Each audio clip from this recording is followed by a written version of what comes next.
saya memikirkan bahwa satu hal yang sangat penting buat kita semua, anak-anak Tuhan, adalah mengetahui kehendak Tuhan.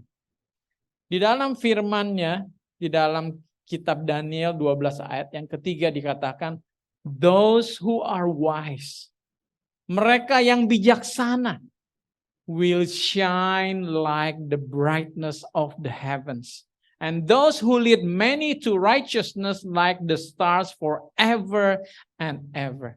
Kata wise di sini dikatakan adalah who are wise. Ya dah?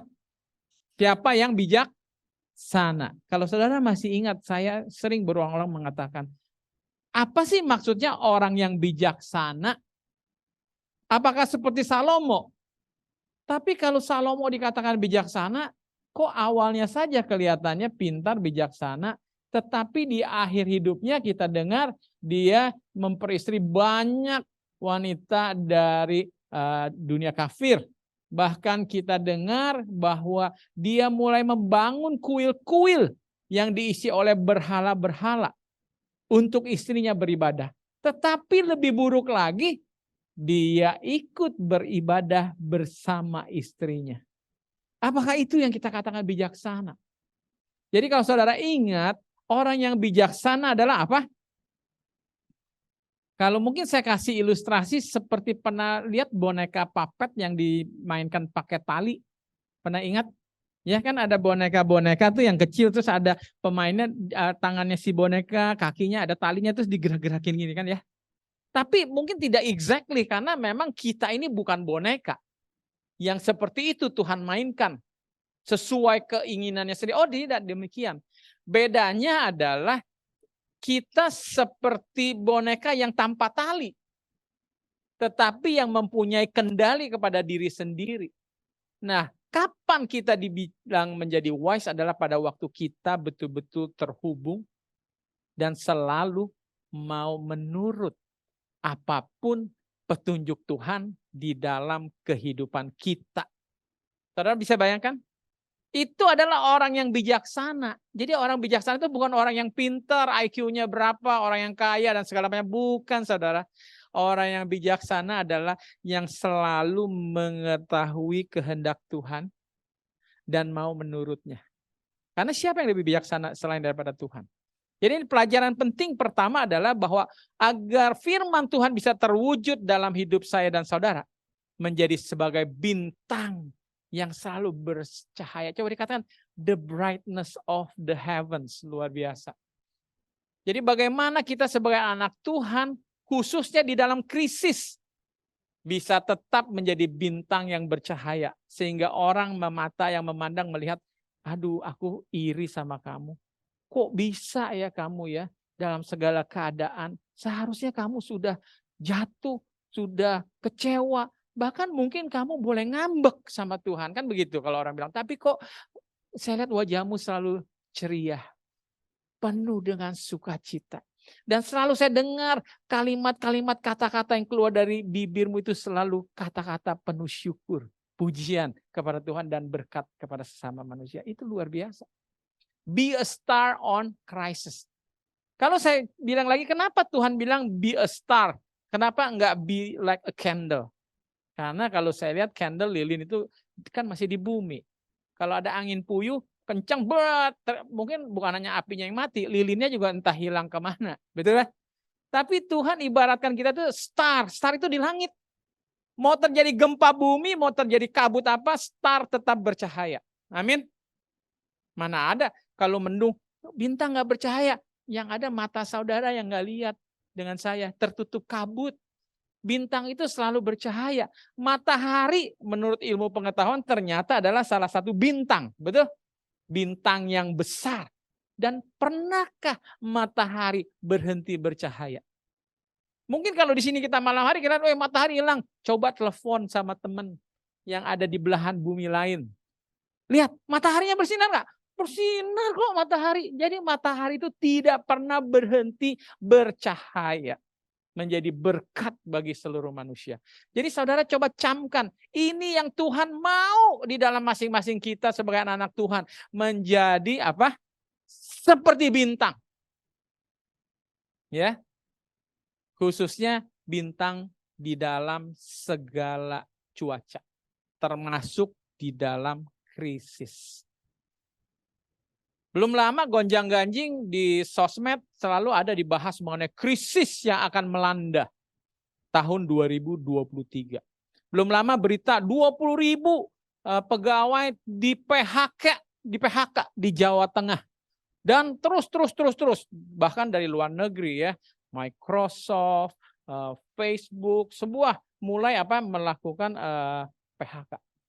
Jadi saudara, mungkin kita mulai gentar. Waduh, apa yang terjadi? Apakah saya akan kena dampak dengan krisis itu? Ini menjadi satu momen yang penting buat kita, anak-anak Tuhan,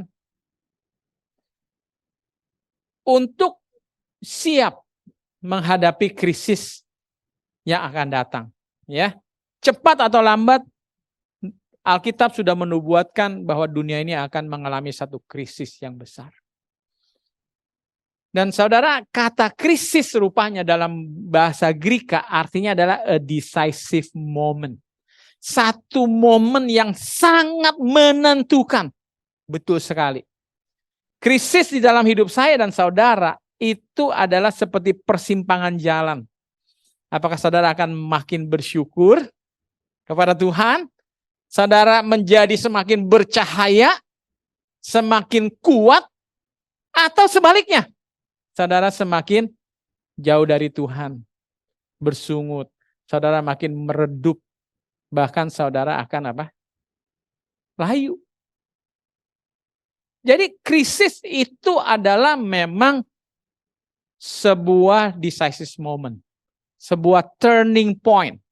Jadi kalau kita lihat sebetulnya krisis ini tidak buruk loh. Karena kalau kita tidak mengalami krisis di dalam kehidupan, kita tidak pernah disadarkan kesalahan kita. Betul? Namanya hidup di dunia ini, di bumi, yang sudah dikuasai setan, sesempurna Tuhan Yesus saja mengalami krisis enggak? Wah, krisis. Luar biasa guncangannya. Betul? Tapi Tuhan Yesus berhasil. Like a star. Yang selalu bright. Like the brightness of the heavens. Mungkin slide berikut. Saya bisa pinjam pointernya.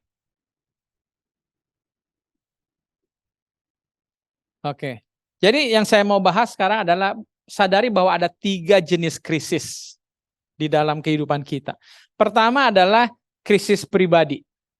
Semua terjadi dalam ruang lingkup kita secara pribadi per individu yang biasanya umumnya disebabkan oleh kesalahan diri kita sendiri atau oleh orang-orang di dalam lingkungan kita. Sangat jarang, tetapi bisa terjadi krisis itu karena setan yang tidak suka. Kita ingat pengalaman dari Ayub, setan tidak suka. Dia ciptakan krisis di dalam kehidupan Ayub yang baik-baik saja. Ya. Jadi setan bisa menyerang. Dan setan tahu bahwa menyerangnya di mana. Manusia itu dikendalikan oleh pikirannya. Percaya enggak? Semua tangan, kaki, apapun dikendalikan oleh pikiran. Betul? Jadi kalau kita mau mengendalikan seseorang, kita harus kendalikan pikirannya. Dan itu yang setan serang. Untuk menciptakan krisis secara pribadi dalam kehidupan kita. Sehingga diserang terus-menerus pikirannya. Termasuk Hawa, ibu leluhur kita. Diserang pikirannya. Dan dosa kesalahan Hawa bukan, saya ulangi lagi, bukan karena seleranya kepada buah itu. Tetapi terlebih kepada Karena Hawa terus mengandalkan dirinya. Terus berconversation, berdebat, berdiskusi, whatever dengan si iblis. Jadi intinya adalah di dalam krisis kita harus cepat lari dan berpaling kepada Tuhan. Ya, sehingga krisis itu bisa kita lalui. Bisa juga krisis karena krisis lokal, terjadi satu daerah, satu kelompok, bisa terjadi di dalam gereja. Tapi krisis juga bisa terjadi secara global. Ya, betul-betul krisis ini sudah mendunia. Dan nubuatan mengatakan bahwa akan terjadi krisis secara global. Ya. Nah, yang menjadi pertanyaan kita kalau kita sudah kenal ya, krisis ini tidak bisa terhindar dalam hidup kita. Karena kita tidak sempurna. Pasti kita cepat atau lambat mengalami krisis, baik itu skala kecil maupun skala besar di dalam kehidupan kita. Baik secara pribadi, baik juga secara kelompok, baik juga secara negara, baik juga secara dunia. Krisis itu tidak bisa dihindari dan selalu sering terjadi. Tetapi yang menjadi pertanyaan adalah buat kita, apa sih sumber penyebab terutama dari krisis? Memang banyak sebab. Tentunya krisis banyak sebab, ya. Bisa jadi seorang wanita karena mungkin kena rayuan, terlalu percaya sama seorang pria, akhirnya dia cinta banget gitu ya. Sampai gimana? Akhirnya tahu-tahu cowoknya nggak setia, hianati dia, akhirnya terjadi apa? Krisis di dalam kehidupannya. Sehingga krisis ini bisa berakibat hilanglah kepercayaan diri dia kepada pria. Sehingga bisa bahayanya menganggap tidak ada lagi pria yang baik satupun di bumi. Jadi saya putuskan saya tidak mau menikah. Kan begitu. Krisis ini berbahaya. It's a decisive moment. Ya, tetapi saya mau bahas adalah bahwa krisis terutama paling besar adalah penyebabnya adalah cinta akan uang. Ayat sebetulnya adalah akar segala kejahatan. Itu yang kita dengar ya. Anggaplah ini terjemahan saya hari ini. Saya robah sedikit terjemahannya ya. Bahwa apa? Cinta akan uang adalah akar segala krisis. Saya akan buktikan sebentar nanti slide berikut. Apakah betul cinta akan uang adalah akar segala krisis? Tapi sebelum itu saya mau singgung bahwa banyak orang berkata, kenapa banyak krisis kesusahan di bumi ini berarti Tuhan tidak ada? Banyak ada orang yang bisa bersimpulan seperti itu. Pernah nggak saudara dalam pergumulan pribadi bisa kita menyimpulkan bahwa kayaknya Tuhan nggak ada. Kenapa? Saya sudah doa terus berkali-kali begitu intensif saya minta pertolongan Tuhan, tapi pertolongan itu belum hadir dan hidup saya masih di dalam krisis. Saya yakin mungkin ada di antara kita dan banyak anak-anak Tuhan yang bisa akhirnya menyimpulkan kayaknya kalau gini Tuhan nggak ada. Apalagi jawabannya. Karena kalau Tuhan ada, pasti apa? Tuhan akan handle dong. Tuhan akan langsung turun tangan membawa pertolongan. Betul? Tapi mungkin kita kuatkan kepada kita semua di sini. Seperti orang yang berambut panjang. Ada orang yang berambut panjang mungkin gak pernah dipotong. Apakah dengan adanya orang-orang yang berambut panjang kita boleh simpulkan tidak ada tukang cukur berarti di bumi ini? Kan tidak demikian. Tukang cukur tetap ada. Kenapa orang rambutnya panjang? Karena dia tidak mau datang ke tukang cukur. Jadi banyak krisis yang disebabkan oleh manusia yang sombong, yang tidak mau datang kepada Tuhan. Termasuk anak-anak Tuhan. Kalau lagi hidup senang, gak ada krisis, lupa Tuhan. Gak mau datang berbakti seperti ini, gak mau siapkan waktu setiap hari, mau dekat sama Tuhan, kebaktian, tidak mau. Tapi begitu ada krisis, waduh, kayaknya kalau udah hilang gak ada lagi hope bisa mengandalkan kemana-mana, larinya ke Tuhan. Betul? Ya, masih puji Tuhan kalau memang krisis itu membuat dia semakin mencari Tuhan. Kalau sebaliknya bagaimana? Ya. Jadi disaster juga bukan karena apa? Karena Tuhan. Saya selalu ulang-ulang Yakobus 1 ayat 17. Itu yang selalu saya pegang sebagai senjata melawan setan. Kalau saya mengalami satu pergumulan atau apa, lalu setan datang. Bener kan Purwa? Saya bilang apa? Tuhanmu itu gak setia. Tuhan tuh cuma maunya dipuji aja. Tuhan tuh cuma melihat sisi senang dan baiknya aja. Ya coba mana sekarang Tuhan. Gak ada kan kamu susah. Betul? Kita akan tergoda seperti itu. Tapi ini adalah senjata ampuh bahwa hanya segala yang baik dan sempurna berasal dari Tuhan. Yang tidak baik, yang tidak sempurna, itu bukan dari Tuhan. Lalu dari mana? Kalau nggak dari diri kita sendiri, kita bisa menciptakan krisis sendiri. Betul nggak? Bisa banget. Ya, terus terang pasti ya dari setan. Tapi jangan kita selalu mengatakan setan, setan, setan. Padahal kitanya sudah kesetanan, betul nggak ya? Atau kita udah lebih parah dari setan. Nah, saudara, mengejutkan sekali. Saya ada info yang cukup terpercaya, dikatakan COVID saja, saudara, itu adalah rekayasa. Coba bayangkan, saya ada dengar begitu. COVID adalah hasil rekayasa kelompok tertentu. Peperangan yang sekarang terjadi di Ukraina dan Rusia, itu pun buatan manusia, direkayasa. Ada satu tujuan tertentu, yaitu cinta akan uang. Kenapa? Karena Rusia diuntungkan. Saudara baca aja analisa-analisa berita di internet. Rusia itu untung dengan perang Ukraina. Kenapa? Karena rupanya Rusia dan Ukraina menguasai 60% penyuplai kebutuhan minyak, ya. Dan dengan adanya peperangan, harganya melonjak naik. Jadi bayangkan untungnya, keluar kos untuk perang bom 1M misalnya, tapi income-nya 5M, masih cuan 4M. Kalau gitu perang terus aja. Dan saudara, info juga luar biasa banyak di internet. Bahkan yang bersaksi adalah orang-orang warga negara Amerika. Jangan mengira Amerika adalah negara yang baik. Mungkin dulu pada awalnya, di mana ada patung Liberty didirikan, dulu adalah betul-betul Tuhan diandalkan dan ditinggikan. Tapi kesininya, semua itu karena cinta akan uang. Mereka mau kaya dengan jual senjata. Betul? Bahkan saya dengar informasi ada satu kelompok teroris garis keras, ya, yang fanatik gitu ya, itu didanainya oleh negara Amerika Serikat untuk menyusup ke berbagai belahan dunia, menciptakan kekacauan. Kalau terjadi perang, akhirnya apa? Nah, baru-baru ini saya dengar berita di G20, katanya presiden Amerika dan beberapa itu langsung pulang, betul?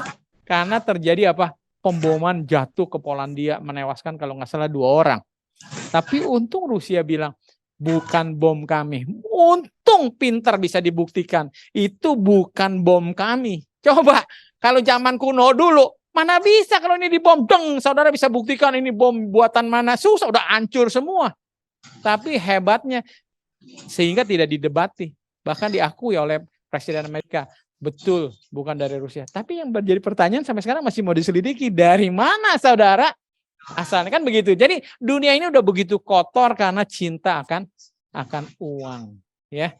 Jadi cinta akan uang adalah akar segala krisis. Coba kita buktikan lebih jauh.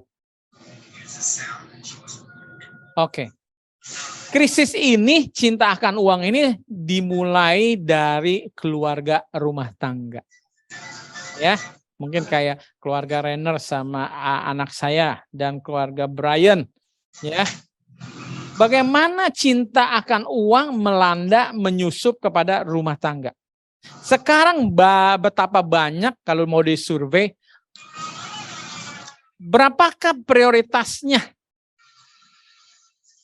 Apakah belajar firman Tuhan bagi anak-anak mereka merupakan prioritas tertinggikah? Saya jamin, saudara boleh analisa, tidak. Bukan itu yang paling penting. Sekarang rumah tangga berpikir bahwa anaknya satu ketika dewasa harus sukses, kaya raya. Betul? Jadi memang sudah fokusnya uang. Jadi dilesin ini, di itu, tujuannya satu, saudara. Supaya sukses jadi mesin pencetak uang. Sehingga anaknya sudah stres dari kecil. Udah gak punya lagi waktu kebebasan yang mesti dinikmati. Makanya ini ya mungkin ya, saya pernah dengar waktu itu anak wanita dari bos Samsung. Tahu Samsung? Produk Korea. Anak wanitanya bunuh diri. Pernah dengar gak berita itu? Saya udah baru ingat lagi, lompat. Kenapa? Stres. Banyak orang bisa stres, bisa jadi tidak sadar karena masa lalu atau tekanan-tekanan yang ada. Jadi orang tua, saya mau kita sekarang sadar sesadar-sadarnya, ya. Terutama anak saya Jangan anak-anak atau cucu saya dibesarkan seperti itu. Menjadi monster pencari uang, tetapi tidak kuat di dalam apa? Imannya.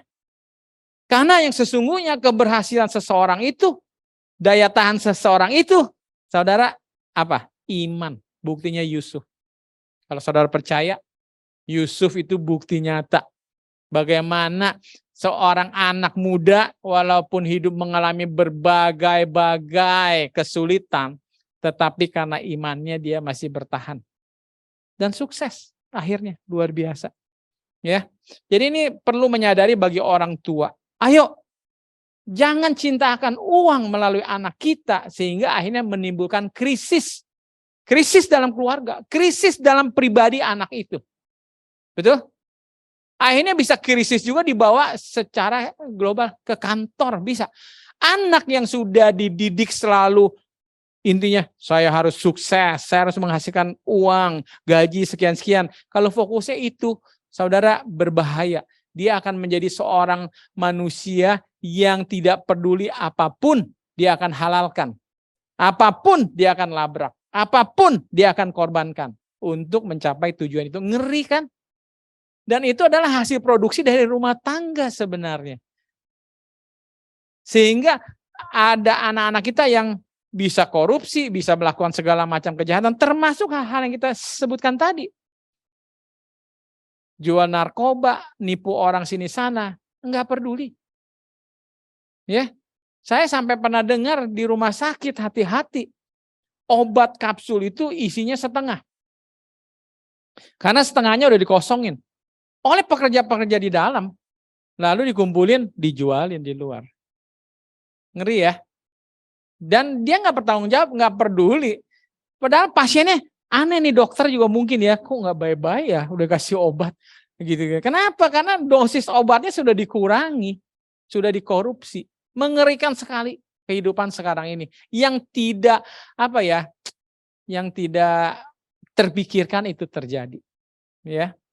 Yang kedua adalah secara profesional juga sekarang ini saya lihat, karena didikan cintakan uang, semua profesional anak muda yang penting kerja cari gaji lebih besar. Dia lompat, kerja di sini setahun atau belum setahun, gaji lebih besar, pindah. Dia tidak berakar, saudara, di perusahaan manapun.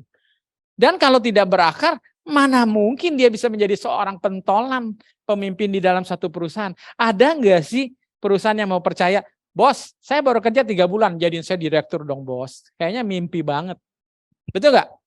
Coba dengar kesaksian dari seorang presidir Bank BCA yang sekarang. Mungkin saya baca dari Instagram Finvok kali ya, dari anak saya di situ. Bagaimana dia katakan dia tuh setia sehingga dia berakar. Jadi dia juga nasihati kita, hai anak-anak muda, berakarlah. Jadi pilih satu perusahaan yang menurut kalian baik untuk berakar. Berakarlah di situ. Karena masuk logika, coba tadi saya bilang, mana mungkin sih seorang pemimpin itu bukan yang pengalaman di perusahaannya, betul nggak? Ya, misalnya Pak Agung nih udah kerja di satu grup perusahaan mungkin udah 25 tahun, kemungkinan besar bisa diangkat menjadi pentolan, betul nggak? Karena sudah tahu selak-beluknya, asam garamnya di perusahaan itu sampai 25 tahun, kan begitu. Jadi ini yang perlu disadari bagi anak-anak muda, mereka tidak mencari karir. Yang dia cari adalah uang. Kalau intinya cinta akan uang, hidup saudara akan mengalami krisis. Krisis apa? Saudara nomor 1 di PHK. Di dalam perusahaan jujur saja, yang udah berakar lebih lama di PHK, betul nggak? Perusahaan lucu kan kalau dalam susah, gini, mari kita meeting, perusahaan lagi susah ya, perlu efisiensi. Oke, kita pecatin yang pintar-pintar, yang setia, yang udah kerja mengabdi sama kita. Nggak ada, itu nggak waras pemimpinnya. Betul nggak? Pasti begini, yang baru less than 1 year, cut, jeng, nggak penting, betul nggak? Karena juga belum terbukti kesetiaannya, betul? Kalau yang udah terbukti bertahun-tahun, oh jangan, kita harus pertahankan dia, karena dia setia. Saudara lihat, semoga ini menyadarkan anak-anak muda. Yang berikutnya, pengusaha. Pengusaha juga sama, kalau usaha, bikin usaha udah maunya cari untung. Udah deh, jualan, katakanlah jualan soto ayam atau bubur ayam, mau cepat untung. Wah, kayaknya rugi nih ya kalau pakai minyak yang seger, yang sekali pakai yang sampai hitam. Bahkan beli minyak bekas, bisa nggak? Bisa. Banyak sekarang beli minyak bekas di restoran tuh. Kalau ke restoran-restoran tuh lihat dan nanti kalau udah sore-sore di belakang-belakang tuh dibungkus-bungkusin minyak bekas goreng. Ada yang nampung buat dimasak lagi. Coba saudara bayangkan. Yang jadi korban siapa? Pelanggan dong. Tahu-tahu jadi sakit leher karena makan gorengan pakai minyak udah hitam. Dan berbagai hal. Itu karena pengusaha mau cari untung. Gimana supaya bisa untung besar? Dicari-cari dah. Ada lagi yang saya dengar, ayam goreng pakai plastik. Saudara pernah dengar nggak? Aduh, supaya garing lah segala macam. Pokoknya segala hal akan dihalalkan supaya dapat untung. Betul? Tapi ujung-ujungnya buntung, saudara. Jadi kita pun jadi pengusaha jangan mengutamakan uang dulu. Harus mengutamakan apa? Customer dulu. Kalau customer sudah puas, uang akan datang cari kita. Betul nggak? Coba saudara lihat dokter contohnya yang sudah terkenal, yang betul-betul dokter ini baik, bertanggung jawab, banyak pasien yang sudah disembuhkan. Ngantri nggak kita? Ngantri, nggak mau dokter yang lain. Jadi lihat, kalau saudara mau hidup keluar dari krisis, mau berhasil, nomor satu, Alkitab bilang, jangan cinta akan uang. Uang nggak salah ya, jangan salah ya. Jadi jangan bilang nanti kerja dikasih uang tolak-tolak. Enggak, saya nggak cinta, saya nggak makan deh nggak apa-apa. Itu orang bodoh namanya, betul? Pengertian cinta akan uang adalah mengutamakan uang. Nomor satu, lebih dari segalanya, betul? Jadi itu bahaya, ya. Nah, kita bicara masalah krisis. Berarti ada kekhawatiran kan, ada ketakutan. Saudara tahu bahwa semakin makmur seseorang, semakin banyak keinginan seseorang, semakin takut dia menghadapi krisis. Salah satu contoh perang Amerika dengan Vietnam. Bertahun-tahun, mungkin yang kita senior tahu, tapi kalah juga. Kenapa saudara diselidiki? Karena kalau tentara Vietnam udah biasa hidup susah. Jadi mati juga nggak takut. Hidup mati sama aja. Tapi orang Amerika ya, biasa hidupnya kan weekend. Wah, main papan seluncur, punya apartemen di pinggir pantai. Hidupnya senang. Jadi waktu perang maju juga mikir tuh, kebayang terus. Duh, gua mati nih, kapan nih gue pengen balik nih ke Amerika nih. Coba, anak orang kaya yang dimanjakan lebih rapuh daripada anak keluarga miskin yang berkekurangan, yang dari kecil sudah harus ikut berpartisipasi. Cari uang, tanggung jawab, beda mentalitasnya. Ya. Jadi hati-hati buat kita ini yang sudah terlena dengan kelimpahan. Kita ini lebih rawan dan lebih rentan terhadap krisis. Jadi mungkin hari ini kita mau sadarkan, firman Tuhan mengatakan sebetulnya hidup itu apa sih? Ya, asal ada makanan dan pakaian cukuplah. Jadi hidup itu sebenarnya sederhana. Cuma karena kita sudah terbiasa dan keinginan itu jadi sulit. Coba anak orang kaya pasti lebih ribet. Ya enggak?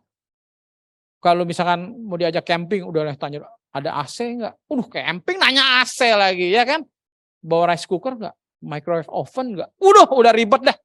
Bawa juicer enggak? Blender enggak? Itu mungkin anak orang kaya kalau mau bercamping. Seperti itu.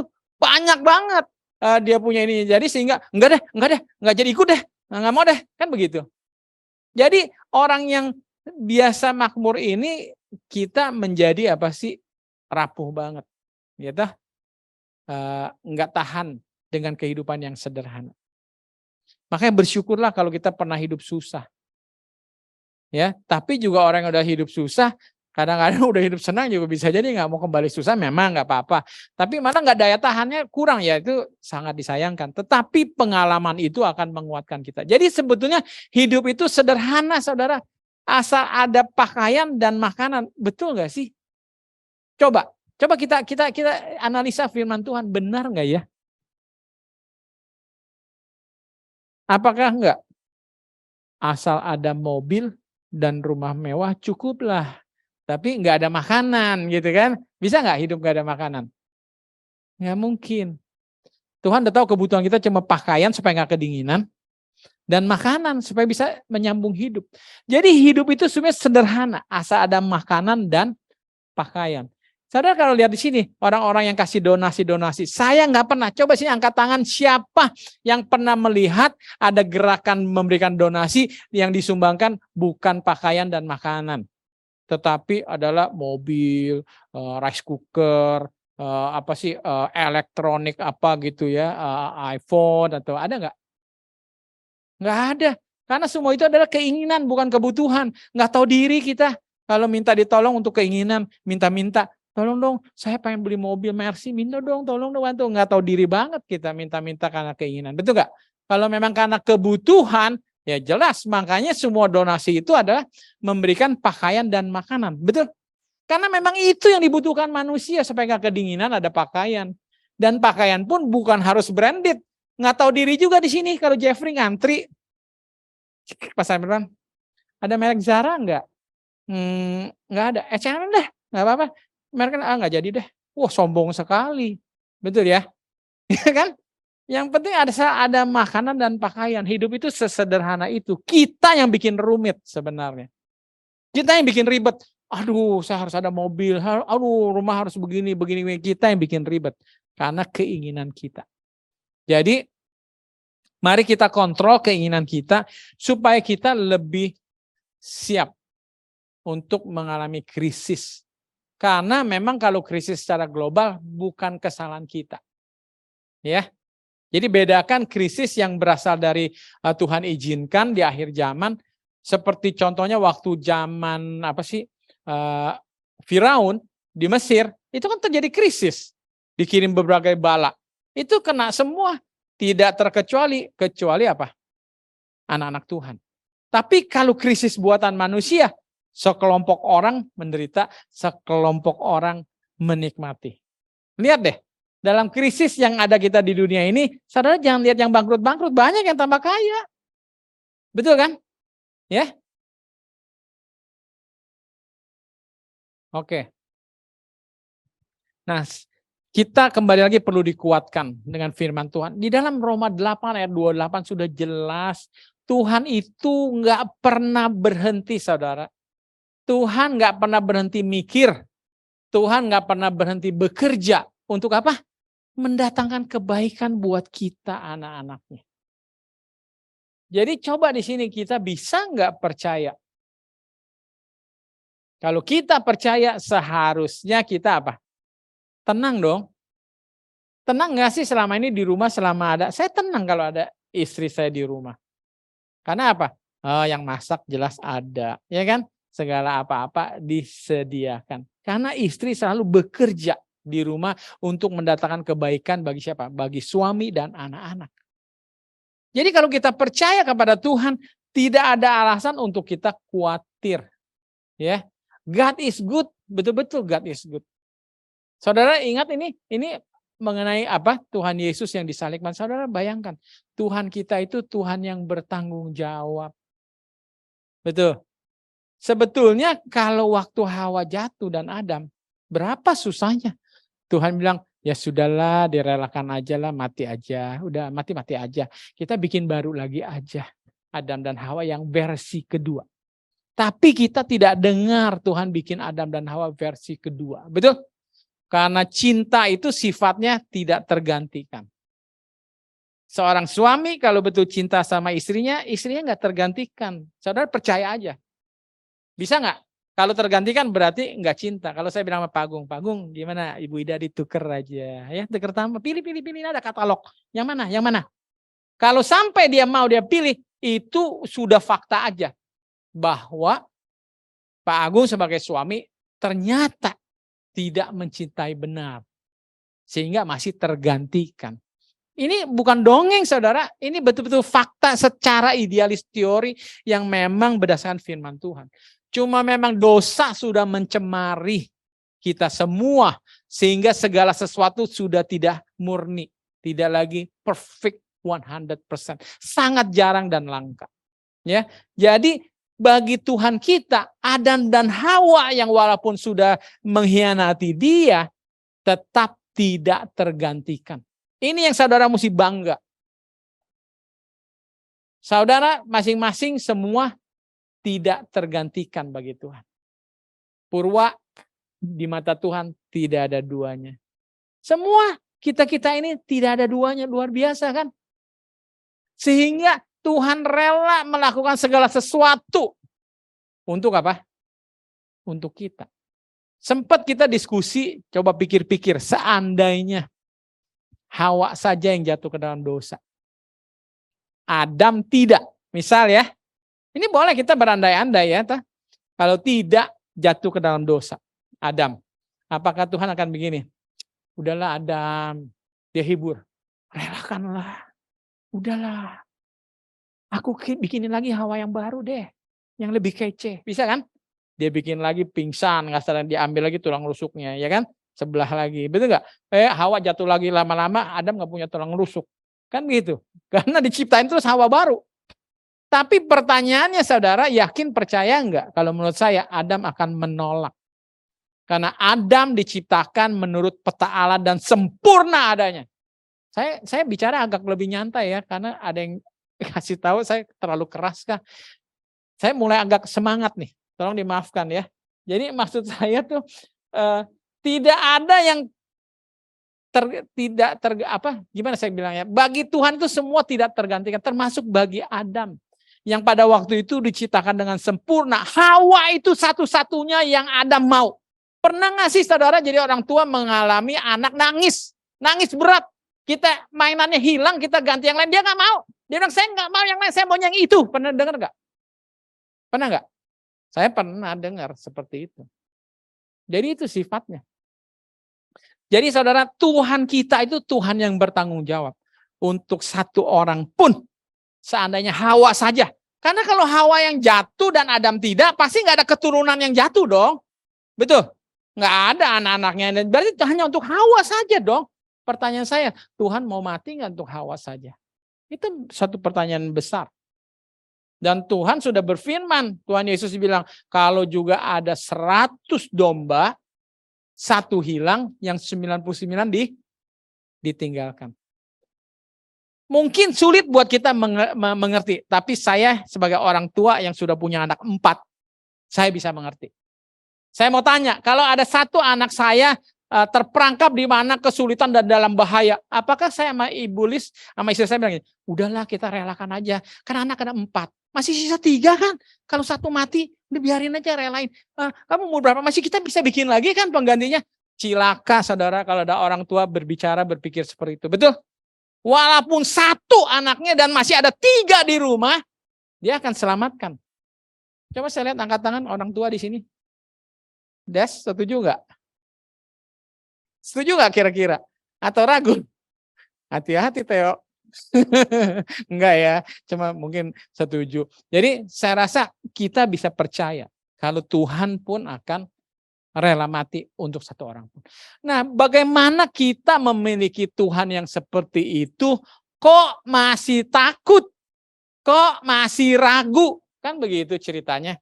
Ini kalau saya kasih lagi ayat yang berikut luar biasa.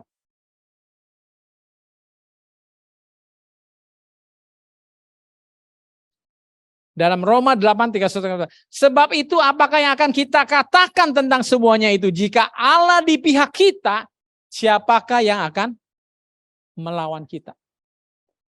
Kalau kita setia, kita selalu berjalan bersama Tuhan, tidak perlu ada apapun yang kita takuti. Amin. Amin. Sebab kalau Tuhan di pihak kita, siapa lawan kita? Saudara, mungkin kita bisa bayangkan kalau secara manusia, coba deh kalau saya berjalan bersama Presiden Jokowi dah, berdua kemana-mana gitu, kira-kira gimana rasanya? Wah, udah pasti banyak keamanan yang sudah mengintai, ya kan? Kita kan begitu akan lebih bangga. Siapa yang berani ganggu-ganggu saya? Kan begitu. Yang ada semua ikut gini-gini. Walaupun sebetulnya yang diginin presidennya doang, tapi kan takut karena ada presiden gini-gini juga. Jadi bagaimana kalau kita berjalan sama Tuhan? Kadang-kadang kebangetan kalau saya bilang kita ini manusia, imannya di mana gitu loh. Apa memang susah membayangkan karena Tuhan nggak terlihat? Tapi kalau Tuhan berjalan bersama kita, sebetulnya apa sih yang kita takuti? di dalam hidup ini. Dan di sini dikatakan lagi, ia yang tidak menyayangkan anaknya sendiri, tetapi yang menyerahkannya bagi kita semua. Bagaimanakah mungkin ia tidak mengaruniakan segala sesuatu kepada kita? Betul? Tapi ada quote, bersama-sama dengan dia, bukan di luar Yesus. Betul? Jadi saudara bayangkan, kalau sampai Pak Purwa mengorbankan anaknya untuk saudara, apakah saudara masih ragu apa yang Pak Purwa bisa berikan buat saudara? Betul? Coba itu mungkin kita tidak merasakannya, tidak meyakininya, ya.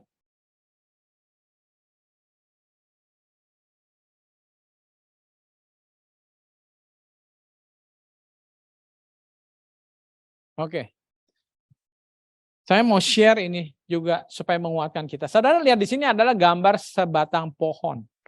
Daunnya tetap hijau, tapi di kiri kanannya kering kan? Ajaib. Tapi itu adalah firman Tuhan mengatakan bahwa anak-anak Tuhan yang setia, yang selalu percaya kepada Tuhan, berharap hanya kepada Tuhan, dia akan seperti sebatang pohon yang merambatkan akar-akarnya ke tepi batang air, yang tidak pernah mengalami kekeringan, yang daunnya selalu hijau dan tidak pernah berhenti menghasilkan buah. Saudara, Tuhan itu tidak pembohong. Jadi apa yang difirmankannya itu mungkin, bukan tidak mungkin. Mungkin dengan kerendahan hati saya bersaksi bahwa saya punya usaha Purwadika. Saya sudah sering bersaksi bahwa saya berjalan bersama Tuhan. Di dalam krisis pandemi seperti apapun, buktinya kita berjaya aja. Di mana-mana orang PHK, kita malah bertambah. Kita tidak pernah mengambil 1 rupiah pun hak daripada karyawan. Kalau dia harus naik gaji, harus dapat THR, dapat THR. Dan itu semua adalah janji Tuhan, saudara. Janji Tuhan, betul-betul. Tapi untuk bisa menghidupkannya memang tidak mudah. Saya ulangi, saya pernah jelaskan. Di sini ada kata trust dan ada kata confidence atau hope. Jadi ada urutannya. Nggak mungkin saudara bisa berharap mengandalkan Tuhan saja kalau saudara tidak percaya. Saudara kalau ada kesusahan, uang, saudara akan pergi kemana? Pasti pergi kepada orang yang saudara percaya, mampu dan mau memberikan pertolongan. Betul? Pasti begitu. Tapi kenapa banyak anak Tuhan tidak lari kepada Tuhan? Tidak berharap kalau ada kesulitan kepada Tuhan. Kenapa? Karena sesungguhnya masih kurang percaya. Jujur aja. Jujur aja. Coba anak-anak yang masih kecil. Kalau ada apa-apa jatuh atau apa, siapa yang dia cari? Mama, betul kan? Atau papa, kalau memang papanya juga bisa dipercaya. Banyak mungkin bapak tidak bisa dipercaya, hanya mamahnya. Sehingga anak-anak ada apa-apa carinya mama, betul? Jangan harap anak kita bisa berharap sama kita kalau kita tidak bisa dipercaya. Amin. Begitu cara kerjanya. Banyak orang tua gagal sehingga hilang kepercayaan dari anak. Sehingga anak merasa saya seperti nggak punya orang tua. Ya. Jadi saudara, camkan ini baik-baik. Kita harus mulai percaya kalau mau kita bisa berharap kepada Tuhan. Bagaimana caranya untuk percaya? Manusia bekerja selalu rumusnya lihat bukti baru percaya. Betul? Setuju nggak? Semua kalau dikasih bukti percaya nggak?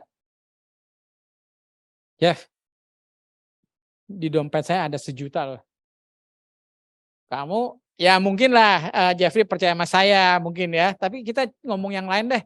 Siapa gitu. Ya dah. Tapi nggak percaya kalau dikasih lihat bukti. Nih saya hitung-hitung. Bener. Percaya nggak? Orang nggak waras kalau udah lihat bukti masih nggak percaya. Betul nggak? Sudah ada krisis itu. Saya nggak tahu krisis apa di dalam otaknya. Udah lihat bukti masih nggak percaya. Aduh udah give up saya bener-bener.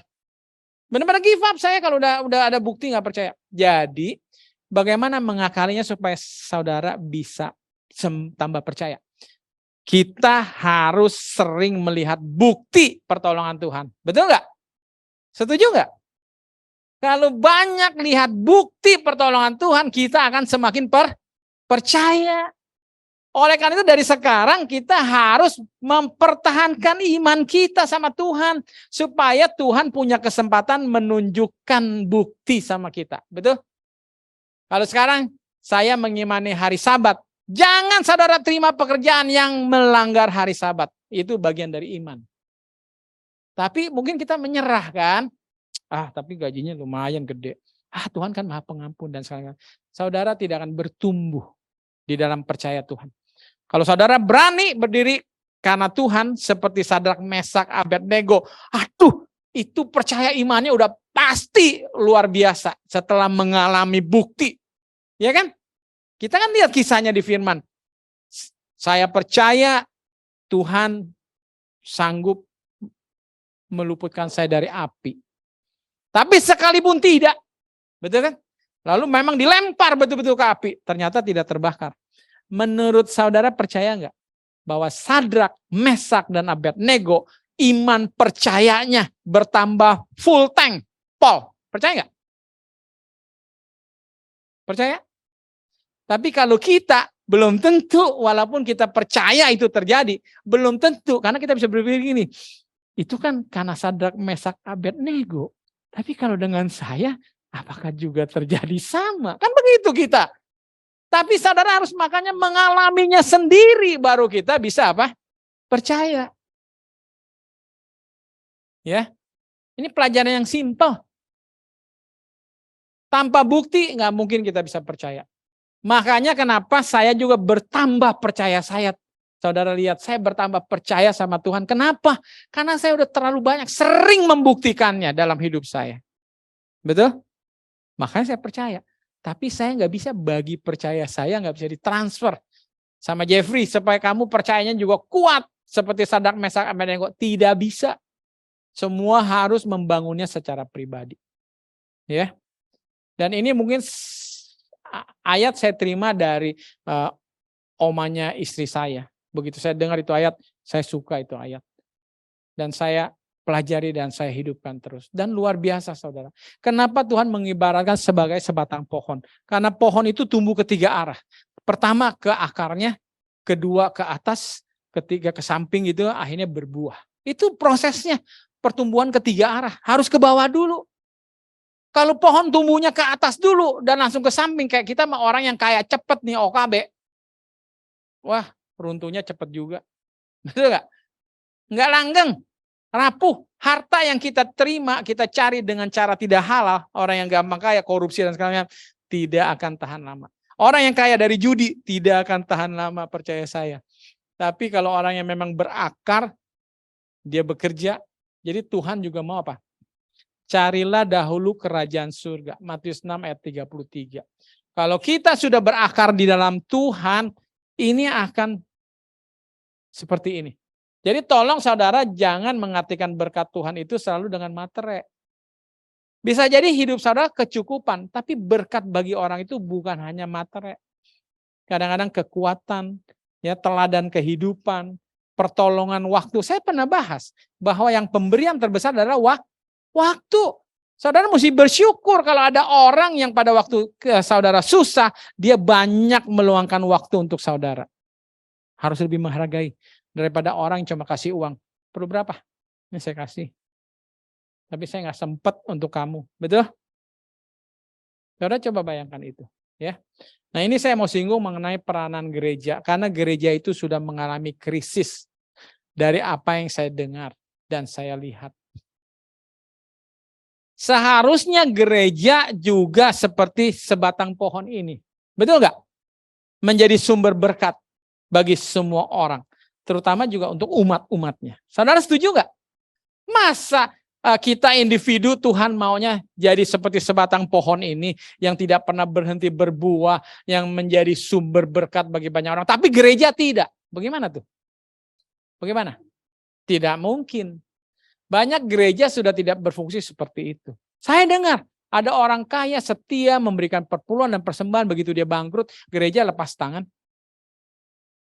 Tidak tuh kasih uang lagi untuk dia bisa bangkit. Betul? Kalau katanya penginjilan, saya mau tanya, ujung tombak penginjilan di puncak atas, di dalam suatu organisasi, atau di bawah? Di gereja-gereja. Di mana sih pelayanan itu, saya mau tanya, penginjilan itu kepada binatang atau manusia? Lebih banyak mana manusia berinteraksi di gereja atau di puncak pimpinan di organisasi misalnya? Atau kalau kita bicara perusahaan ya sumbernya penghasilan cari uang itu bukannya di toko-tokonya, di outletnya, yang banyak dengan customernya, atau di kantor presiden direkturnya? Yang mana? Bagaimana kalau sebuah perusahaan begini, kantor direkturnya mewah segala macam, mejanya berlian segala macam, tokonya dekil. Ayo, tokonya bau busuk, kira-kira bisnisnya jalan nggak? Jalan nggak? Kita pinter banget, nggak jalan. Tapi gereja di dalam krisis seperti itu. Gereja-gereja tidak dirawat sehingga saya mendengar gereja nggak cukup dana untuk membiayai keperluan operasional gereja misalnya. Coba bayangkan, kalau memang betul harus bertanggung jawab. Maka ini satu challenge pada gereja, di mana akan terjadi krisis misalnya tahun 2023. Boleh nggak sih kita bilang begini? Kalau nanti umat Tuhan ada mengalami krisis di PHK ataupun apa, tidak usah takut, datang ke gerejamu. Makanan tersedia. Amin. Harus begitu enggak kira-kira? Hai sadarlah kita anak-anak Tuhan. Hai sadarlah semua pengelola gereja. Cinta akan uang mungkin yang menjadi landasan bagaimana banyak orang menciptakan gereja. Kami di One Christ Community makanya tidak mau terima perpuluhan dan persembahan. Kami tidak komersil. Walaupun kami menyarankan kita harus ikuti firman Tuhan. Bagi perpuluhan dan persembahan. Kemana? Disalurkan yang Tuhan bilang kepada para janda, para yatim piatu. Itu firman Tuhan loh. Betul? Bukan untuk membangun gereja yang semakin tinggi dan semakin mewah adanya. Bukan itu sebenarnya tujuan. Ini yang dijadikan pertanyaan. Makanya challenge buat One Christ Community. Apabila nanti ada member yang mengalami kesulitan di dalam krisis, kita harus terbuka membantu. Tapi membantu kebutuhan. Ya, jangan Jeffrey datang-datang, Pak Purwa, mobil saya udah dijual, Pak Purwa, Honda tahun sekian beliin lagi dong mobilnya. Aduh, nggak tahu diri kamu. Udah kena krisis. Kalau dia bilang, Pak saya nggak ada makan gini, silahkan kalau ada makan dan pakaian. Kita harus bantu. Itu gereja. Saudara aminkan nggak? Amin saudara. Tapi gereja ini menyedihkan banget. Gereja itu menunjukkan dan mewakili yang bukan Tuhan saya. Karena Tuhan saya adalah Tuhan yang bertanggung jawab. Jangan cuma mau terimanya aja seperti sapi perah. Sapinya sakit, urusan kamu sendiri. Yang penting susunya saya sudah sedot, saya sudah peras, saya sudah jual. Coba bayangkan. Jadi ini menjadi pertanyaan buat kita. Gereja pun sebetulnya mesti jadi sumber pengharapan. Sehingga umat-umat Kristen itu merasa untungnya jadi orang Kristen. Betul nggak? Karena ada gerejanya. Jangan uangnya nanti gereja yang bilang ini, maaf uangnya sudah habis bangun ini gedung terlalu mewah. Buat apa? Tuhan bilang apa tadi? Hidup itu cukup ada makanan dan pakaian. Jadi itu yang mesti dicamkan. Kalau gereja sudah berlari ke yang kemewahan, kembali lagi saya curiga. Gereja itu udah seperti bisnis. Kenapa? Kalau bisnis itu adalah customer first. Itu betul. Saya jalankan bisnis saya customer first. Saya harus selalu mengikuti, menyesuaikan diri apa yang customer mau. Kita harus puaskan tanggung jawab kita, apa yang kita jual. Kita Purwadika jual pendidikan. Oleh karena itu, kita harus bertanggung jawab. Jangan sampai pendidikan itu palsu. Sehingga akhirnya tidak ada masa depan, tidak ada peningkatan karir dan penghasilan kepada para lulusan. Betul? Saya harus bertanggung jawab. Jadi gereja pun harus demikian. Ya. Harus bisa menjadi sumber pengharapan. Jadi kita sebagai anak Tuhan tidak takut menghadapi bahaya. Kenapa? Karena gereja kita siap membantu. Jadi jangan customer oriented. Karena gereja sekarang banyak yang customer oriented. Betul nggak? Dia buka gereja kurang gede kayaknya. Kalau 500 orang kapasitas dihitung ya per puluhan persembahan. Ya dapatnya sekian, kurang gede. Jadi bikin yang 5.000. Terus udah gitu entertainmentnya makin berkembang. Ya saya lihat ya, saya bukan menghakimi, maksudnya hati-hati. Mungkin tidak semuanya salah, tapi hati-hati jangan menjadi customer first. Wah kayaknya sekarang di dunia luar entertainment sudah mulai pakai lampu kelap-kelipnya begini, mulai pakai penari latar, lalu pakai ikut-ikut. Lama-lama kayaknya penari latarnya sudah mulai pakainya minim. Ya dah, minim. Ya dah, kayak kurang bahan. Jadi di atas dengkul sampai sini. Oh mulai gereja ikut. Cilaka saudara, itu menjadi bukti nyata bahwa gereja itu sebenarnya customer first. Bisnis, gereja itu menjadi industri entertainment. Seharusnya gereja adalah God first. Kita harus tingkatkan pelayanan segala macam untuk kemuliaan bagi nama Tuhan. Makanya saya bilang krisis itu sudah terjadi besar-besaran di gereja-gereja Tuhan. Kalau saudara bisa lihat, Tuhan itu sedih merasakan ini yang terjadi. Kenapa? Maaf ya, nama baiknya dikotori. Mukanya dicoreng-coreng. Sama banyak hamba-hamba Tuhan yang mengaku menjual firman, berkoar sini sana, tetapi motivasi dasarnya adalah cinta akan uang, bukan cinta kepada umat. Ya. Saya selalu ulang-ulangi, gereja itu menjadi sumber pengharapan. Bagi siapa saja gereja harus terbuka. Nggak usah menghakimi. Orang mau datang, Pak saya kelaparan. Saudara kira nggak perlu gengsi ya untuk datang minta tolong. Kalau orang yang baik dia minta tolong gengsi. Oke. Tapi sebetulnya kita nggak perlu seperti Tuhan Yesus harus menghakimi dulu. Ada orang meminta tolong, ditanya dulu, diwawancara dulu. Kenapa kamu sampai begini nggak makan? Gini. Udah mati kelaparan dulu, belum dikasih makan, udah diinterogasi dulu terlalu panjang, paham nggak? Tuhan Yesus menyembuhkan orang kusta, dia nggak hakimi, walaupun dia tahu tidak akan bersyukur. Jadi namanya melakukan kebaikan, saya tanda kutip lagi saudara, melakukan kebaikan yang Tuhan Yesus ajarkan apa sih? Apakah berharap balas atau tidak? Berharap balas atau tidak? Maaf gereja kalau melakukan kebaikan tapi di belakangnya terselubung mau cari jiwa supaya masuk ke dalam gereja, nanti ujungnya tambah persembahan dan perpuluhan. Dosa saudara. Amin nggak? Setuju nggak? Ya, jadi memang krisis itu sudah terjadi dan sangat disayangkan gereja sudah gagal mewakili Tuhan. Makanya iman kita harus lebih harus lebih kencang berharap langsung kepada apa? Kepada Tuhan. Tapi walaupun gereja-gereja gagal, saudara, walaupun orang bilang di firman Tuhan ibumu membuangmu, ada kan lagu begitu? Tapi Tuhan akan peliharakan. Amin, saudara.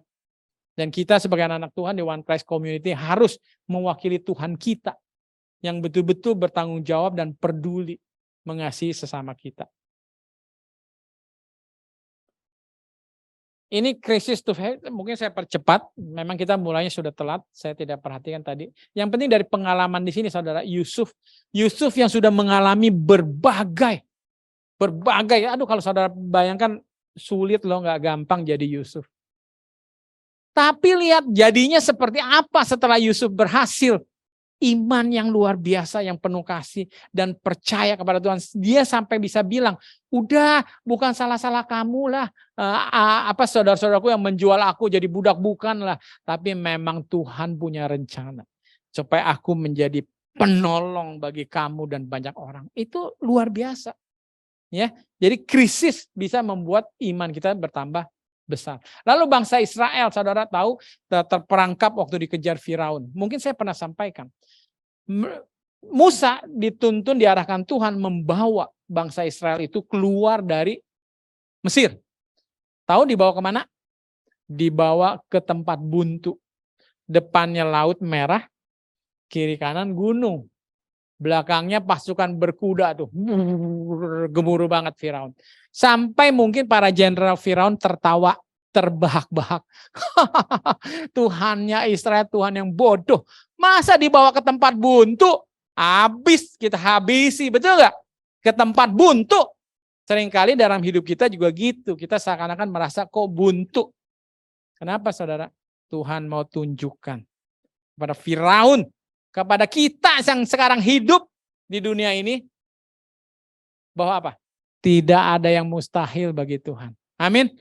Tidak ada yang mustahil. Laut bisa terbelah. Siapa yang pernah pikir zaman itu sampai zaman sekarang laut bisa terbelah? Siapa? Ada? Itu luar biasa. Apalagi kalau laut yang bergelombang, yang ada berarus itu, menahan arusnya aja udah luar biasa kencangnya. Pernah nggak coba di kali aja berdiri ke bawah? Ada yang orang mati tuh, ya ingat nggak yang baru-baru itu di daerah mana tuh ya kan? Yang mati kedinginan itu, hanyut, deras segala macam. Jadi karena kenapa? Banyak umat Tuhan yang selalu ragu, tidak percaya. Lalu contoh lagi, waktu siapa ini? Lazarus mati, sudah terlambat 4 hari. Saudara kalau pelajari di internet proses 4 hari tubuh itu udah seperti apa? Udah mulai meleleh. Jadi mulai tuh bentuknya gimana, belatung. Jadi udah mulai gak keruan. 4 hari Tuhan masih sanggup bangkitkan dan jadi utuh lagi. Luar biasa. Sekarang dipertanyaan, kalau dibiarkan 10 hari, Tuhan masih sanggup gak? Masih sanggup, saudara. Bahkan di kitab Wahyu dikatakan nanti kedatangan Tuhan Yesus yang kedua kali, walaupun orang mati ditelan ikan di mana-mana, masih bisa Tuhan bangkitkan. Tapi saya singgung sedikit. Ada di pelajaran nanti kita siang ini. Zaman dulu saudara, umat-umat yang setia kepada Tuhan dipenggal, ya toh, dieksekusi. Setelah itu apa saudara tahu dilakukan? Dibakar. Tahu apalagi dilakukan setelah dibakar? Ditabur bubuknya di sungai dengan berkata begini, saya mau lihat apakah Tuhanmu masih bisa membangkitkanmu. Coba saudara, itu satu hinaan. Betul banget, hinaannya luar biasa. Kalau sudah jadi bubuk, disebar di sungai, coba saudara coba kumpulkan. Coba kita bicara barang deh, pretelan kita buang di sungai, suruh kumpulin lagi. Pusing nggak? Pusing. Tapi saya anehnya zaman sekarang banyak anak Tuhan mati mau dibakar, lalu dengan bangga debunya dibuang di laut, katanya menyatu dengan alam. Aduh saudara, pusing saya kalau saya pikir gitu. Semoga yang dengar ini bisa sadar. Tuhan bilang dibaptiskan itu harus diselamkan. Kenapa? Karena lambang mati manusia lama dan baru. Mati harus dikubur. Kenapa? Lambang tidur dan akan dibangkitkan. Betul nggak? Saudara, pikiran itu. Jadi saya terkejut membaca tadi. Zaman dulu, zaman yang dianiaya semua orang-orang yang setia sama Tuhan, mereka sudah dikubur aja digali. Udah dikubur aja digali, lalu dibakar. Kenapa? Karena mereka anggap tidak layak menunggu kebangkitan. Dia akan binasa masuk neraka. Dibakar aja sekarang. Itu zaman kepausan, maaf kalau saya bilang dulu. Karena mereka melihat, karena di dalam Tuhan kan mereka dalam Tuhan dong. Jadi mereka menghakimi dong siapa masuk surga dan neraka. Jadi mereka sudah menghakimi. Ini orang-orang yang reformasi itu dianggap tidak setia. Dan tidak perlu tunggu kedatangan Tuhan. Kita bakar aja mati. Jadi saudara, sebetulnya kalau kita setia, kita tidak pernah mengalami api pembakaran itu, api neraka. Jadi iman saya, kalau kita mati, ikutlah bagaimana dengan iman kita tidur dan aku mau bangkit pada waktu Tuhan Yesus datang yang kedua kali. Jadi saudara, ini kembali alasannya kenapa ditunggu 4 hari. Supaya buat kita juga hari ini kembali disadarkan tidak ada yang mustahil bagi apa? Bagi Tuhan. Ingat saudara, firman ini hari ini, kalau nanti lupa nonton lagi videonya, ada rekamannya di YouTube. Supaya diulang-ulang, dikuatkan. Dan terakhir, saya mau memberikan kesaksian. Di tahun 2023 semua orang gonjang-ganjing bilang krisis, betul? Tapi di tahun 2023 Purwadika bersama Tuhan kita ekspansi. Aneh kan? Aneh. Karena memang itu firman Tuhan yang datang kepada saya, saudara. Ini pemikiran sebagai kesaksian datang dari Tuhan. Pada waktu itu belum lama kita meeting sama-sama di puncak. Sekelompok bagian manajemen petinggi kita lah yang penting-penting pada meeting bersama. Dan ilham ini datang kepada saya. Bahwa bikinlah bisnis pendidikan saya seperti model pesawat. Tahu model pesawat? Model pesawat itu satu pesawat sama-sama pergi ke tujuan yang sama, tetapi ada beda kelas. Walaupun kualitas penerbangannya sama. Coba, yang duduk di kelas first class, business class, economy class, sama nggak? Apa ini first class rasanya lancar, yang di ekonomi rasanya gini. Nggak bisa, emang kapalnya ada karetnya apa, yang ini sengaja diguncang-guncang biar mabok, yang ini nggak ada. Kualitasnya sama penerbangannya, tapi beda fasilitas. Ada yang first class, business class. Nah sebelumnya saudara, kita Purwadika sudah buka cabang di Bekasi, di Surabaya, di Bandung, kita tidak berhasil, kurang menguntungkan. Ya, kenapa? Karena pada waktu itu kita jualnya first class semua. Jadi kalau orang tanya gini, buka di Jogja, bagus. Bagus memang, kalau saya dulu ngomong gitu, banyak orangnya, tapi ininya mampu nggak bayar first class, betul nggak? Tapi dengan ide ini Tuhan kata, saya harus memeratakan kesempatan pendidikan. Kalau memang kita mau bawa berkat bagi banyak orang, kita harus memberikan kesempatan yang adil bagi yang banyak uang maupun yang tidak untuk bisa mengalami perubahan dalam hidup. Luar biasa ide ini. Saya waktu dapat aja saya merasa jenius banget, bukan saya. Saya merasa jenius banget Tuhanku sampai ada pemikiran seperti itu. Jadi kita akan buka nih di dalam waktu dekat di Jogja dulu sama di Bandung, kita buka lagi. Kita akan buka lagi di Bali dan di Surabaya.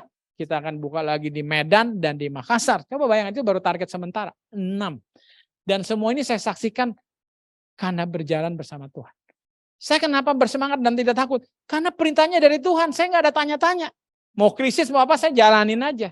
Karena memang itu ada pemikiran dari Tuhan. Jadi luar biasa saudara, kalau dilihat lagi dari segi nomor 2 ya. Orang yang suka main saham saudara, yang suka main saham atau yang suka judi. Pernah dengar orang judi? Jadi supaya nggak kalah besar, judi itu pasang 2 nomor. Ada backupnya. Jadi kalau main roulette gitu ya, saya mau jitunya pasang nomor. Kalau keluar, kena benar hadiahnya. Tapi kalau buntung, ya udah saya main juga deh yang hitam atau merah. Jadi backup. Jadi kalau di dalam pasar modal ada yang dibilang hedging. Itu udah biasa. Jadi saudara bayangkan, kalau betul terjadi krisis di tahun 2023, Purwadika itu sudah balance. Ada yang pihak bawah, ada yang pihak atas. Jadi ini bisa saling membantu dari segi kuantitas. Saudara bisa bayangkan. Belum lagi adalah dari segi pertumbuhan bisnis. Jadi kembali lagi saya bersaksi bahwa bersama Tuhan kita akan tetap menjadi bintang yang bersinar. Walaupun di mana-mana terjadi krisis. Dan itu yang saya selalu mau saksikan. Dan biarlah semua mata melihat. Bahwa di Purwadika itu bukan saya. Tetapi apa? Tuhan. Pada waktu saya share ide ini, nggak ada satupun yang merasa nggak pede. Seneng banget semua dengar ide ini. Karena memang idenya brilian. Bersemangat kita untuk apa? Semakin melebarkan sayap. Dan terus terang buat saya yang senangnya apa? Aduh, semakin banyak orang bisa terbantu. Betul? Karena bayar premium di Jakarta tuh mahal. Katakanlah 40-an juta. Kalau kita jual setengahnya, mampu mereka. Kita sudah melakukan survei. Ya, dan inilah semoga firman saya hari ini boleh menguatkan kita semua. Mulai dari sekarang, jangan pernah ragu. Biarlah kita be like a star on crisis, ya, sebagaimana yang Tuhan kehendaki. Tuhan memberkati. Mari kita bangkit berdiri dan kita berdoa. Ya Bapa yang bertahta di dalam kerajaan surga, terima kasih atas firman-Mu. Yang kembali mengingatkan kami ya Bapa, bahwa Engkau adalah Tuhan yang bertanggung jawab. Dan bahwa masing-masing kami tidak tergantikan oleh apapun ya Bapa. Kami ini adalah unik dan sangat berharga bagi Engkau. Oleh karena itu kami tidak perlu membandingkan diri kami satu dengan yang lain. Karena kami semua sama di hadapan-Mu. Kami sama berharga bagi Kamu. Inilah yang kami patut mensyukurinya ya Bapak. Biarlah kiranya firman ini boleh tertanam di hati kami untuk kami tidak pernah lupa. Untuk selalu menjadi orang yang bijaksana. Dalam pengertian yang selalu bergantung, berjalan, menurut akan petunjuk-Mu. Di dalam keseharian kehidupan kami. Rendahkan hati kami terutama anak-anak muda. Untuk mulai rajin berdoa. Jangan menjadi sok pintar. dan sok tahu di dalam mengambil keputusan dengan sembrono, tetapi kiranya mau selalu membawa segala persoalan kepada Engkau. Dan dengan demikian, hikmat daripadamu bekerja begitu ajaib dan luar biasa. Sebagaimana yang saya sudah saksikan, hikmat-Mu selalu bekerja di dalam pikiran saya untuk boleh tahu apa yang Engkau kehendaki yang saya harus lakukan dan perbuat. Biarlah kesaksian ini menguatkan iman kami. Iman semua juga di sini untuk selalu bersandar hanya kepadamu saja ya Bapa. Dan biarlah dengan demikian kami tidak perlu takut dengan cuaca, dengan musim, dengan krisis apapun yang akan menimpa di dalam kehidupan kami. Selama kami selalu berjalan menurut kepada jalan. Terima kasih Bapak. Sungguh kami sangat-sangat berterima kasih. Kami sangat beruntung menjadi anak-anak-Mu. Kami sangat bangga dan beruntung memiliki Tuhan seperti Engkau. Tidak ada bandingnya ya Bapak. Dengan apa kami bisa bandingkan Engkau? Biarlah mulai hari ini Bapak, kami boleh membalas cinta-Mu yang begitu tulus dengan mencintai-Mu dengan sepenuh hati kami. Terima kasih Bapak. Berkati kami semua. Di dalam nama Tuhan Yesus kami berdoa dan mengucap syukur. Amin.